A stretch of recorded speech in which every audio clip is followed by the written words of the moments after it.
Finally, Mr. Trump, he went way further than Mr. Sanders. He proposes, he keeps saying it, a 45% tariff. Let me explain what that means. When a good is produced in another country and comes into the United States, it has been the policy of the United States from the days of our first becoming an independent country to attach a tax. In other words, let's say a pair of shoes made in Brazil comes to the United States on a ship. When it enters the United States, let's say it's a $10 pair of shoes, you hit it with a tax that, say, $1. So now, in order to be sold in the United States, the seller has to get $11 for it, 10 to pay for the cost of the shoe, and 1 to pay Uncle Sam. That's a tariff. A tax put on an imported good simply has the name tariff, just a particular kind of tax. All right, now, Mr. Trump wants to put a 45%. In other words, the $10 pair of shoes is now going to go to $14.50, because that's what that means. And what's the idea behind this? Well, if we all have to pay 45% more for what comes in from Europe, try to be clear what comes in from Europe or from some other part of the world. Oil,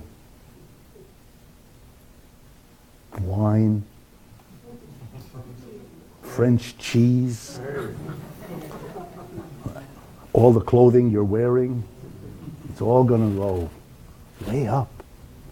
And that, the idea is going to allow American capitalists to go in and hire Americans to produce those things here, because while we can't produce a pair of shoes for $10, we can produce one for less than $14.50, and so Americans will start producing the goods that Americans buy rather than having Americans buy foreign goods. Get the picture?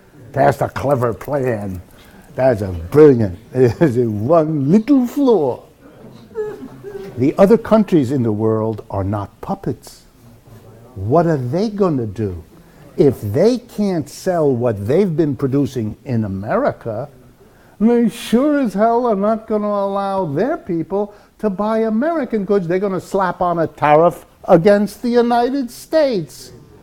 Oh, and that means the American goods won't be bought over there because their price will have gone too much higher with the tariff over there. So Americans are going to be laid off in every industry that produces goods for sale because the rest, you get the picture? You have to be, all right, I didn't want to say it.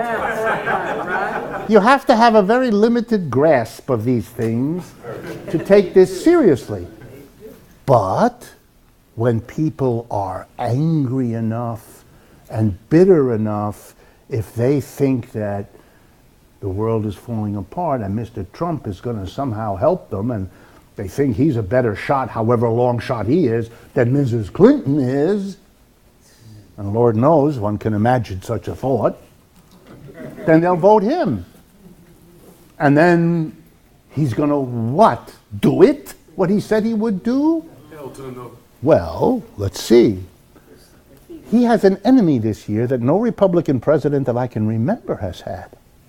The United States Chamber of Commerce, that's the one in Washington, that is the parent of all the chambers of commerce, is ferociously anti-Trump on that issue, the 45%. And here's the reason. Every major company that figured out how to do it has moved production to China. That's why you're all wearing Chinese outfits. That's why the toaster that you make your toast with in the morning is Chinese, and the radio you listen to while you're making the toast is Chinese. You get the picture? You are all Chinese. And if you're not already, you will be soon. You're China. That telephone, likewise, Chinese, okay?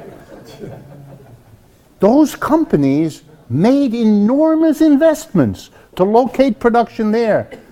They're not going to let him kill the market on the basis of which they made those investments. What are they going to do with all those factories in China? Including his own, that's right. He was exposed as making the ties and the other things his family makes over there. You can't do it. You can't do it. But things you thought you couldn't do are being done. That's another sign that the thing is breaking down. Brexit.